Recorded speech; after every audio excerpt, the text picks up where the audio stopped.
Presiden Prabowo Subianto tiba di Kuala Lumpur, Malaysia, melalui Bandara Tentara Udara Diraja Malaysia, TUDM Subang, pada Sabtu 25 Oktober malam dalam rangka menghadiri KTT ke-47 ASEAN.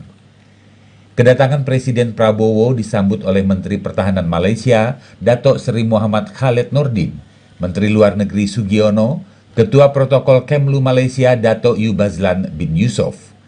Kemudian Asisten Ketua Staf Sumber Manusia Markas Tentara Udara Brigjen Nazaruddin bin Harun, DCM KBRI Kuala Lumpur Danang Waskito, serta Atan KBRI Kuala Lumpur Brigjen TNI Tri Andi Kuswantoro.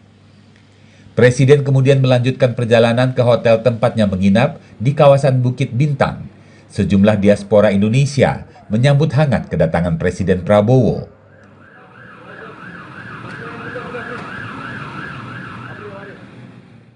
Menteri Koordinator Bidang Perekonomian Airlangga Hartarto, Menko Bidang Pemberdayaan Manusia dan Kebudayaan Pratikno, Menko Bidang Politik dan Keamanan Jamari Caniago juga turut menyambut kedatangan kepala negara.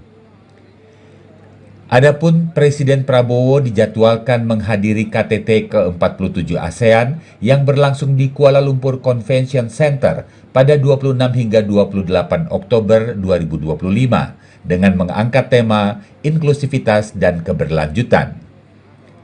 Di sela-sela forum internasional tersebut, Presiden juga diagendakan menggelar pertemuan bilateral dengan sejumlah negara mitra untuk mempererat kerjasama dan membahas sejumlah isu strategis lintas bidang.